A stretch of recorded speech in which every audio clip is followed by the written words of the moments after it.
ပြန်ပြောမယ်နော်ပြန်ပြောမယ်ပထမဆုံးအခုရိုးရိုးဘိုက်ချက်ကိုပဲအရင်ဆုံးရိုးရိုးဘိုက်ချက်ဟာကိုပဲစမယ်ရိုးရိုးဘိုက်ချက်ဟာမယ်စမယ်ဆိုလို့ရှိရင်ခုနခါအစားဘယ်လောက်လဲ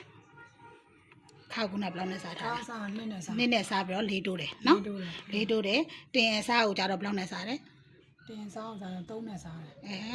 တင်အဲ့ဒါကွာလေ တင်ကွာ ကွာကွာ နဲ့နဲ့စား တဲကနှစ်နဲ့စားပြီးတော့နဲ့တော့နှစ်နဲ့စားပြီးတော့3ပေါင်းတယ်ဘာလို့3ပေါင်းလဲဆိုတော့ဖော့သားအတွက်ပါနေလို့နော်3ပေါင်းတာအဲ့ဒါကွာကတော့ခုန3နဲ့စားထားတယ်ဒါပေမဲ့တို့ဒီကအစားလေးတွေဒီမှာဖော့တွေပြန်တက်အောင်မှဆိုတဲ့အတွက်ဖော့အတွက်ကိုငါ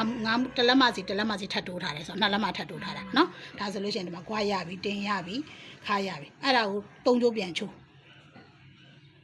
3ချိုးပြန်ချိုးမယ်နော်3ချိုးပြန်ချိုးပြီးလို့ရှိရင်ခါပုံမှန်တစ်ခုလုံးကတောက်ပေးတယ်လို့ပဲပထမတောက်ရှိမယ်ဟာလားတင်မှာကြတော့ခုနက3ချိုးချိုးထားတဲ့နောက်တစ်ချိုးမှာကျရင်ပေကွေးနဲ့သွားမယ်။ပေကွေးမှတ်ထားတဲ့အမှန်အတိုင်းသွားမယ်။ဒါတင်မှာတစ်ခါသွားမယ်။ဟမှာတစ်ခါသွားမယ်။ပြီးလို့ရှိရင်ဒီ3ချိုးမှာနောက်တစ်ချိုးမှာလည်း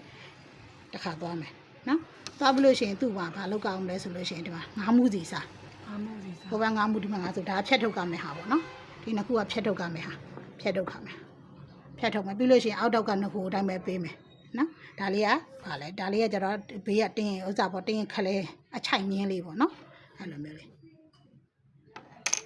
ရပြီနော်အဲ့ဆိုလို့ရှိရင်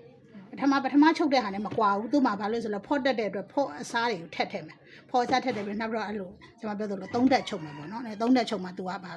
နည်းနည်းလေးပို့ပြီးတော့တောင်းရောက်ပို့ရှိမှာတင်မာကြီးပဲ3တက်ဘိုက်မှာ2တက်ဒီတစ်ထည်ကတော်တော်ကြီးကိုကုန်တာပေါ့နော်တကယ်တကယ်ပိတ်ဆန်တယ်အဲ့လိုမျိုးဒါခါ25တင်35နော်ခါ25တင်35အထည်လေးတေးသေးလေးဆိုတော့ချစ်စရာလေးပဲရိုက်လို့ကောင်းတာအကြီးတွေဆိုရိုက်လို့မကောင်းဘူး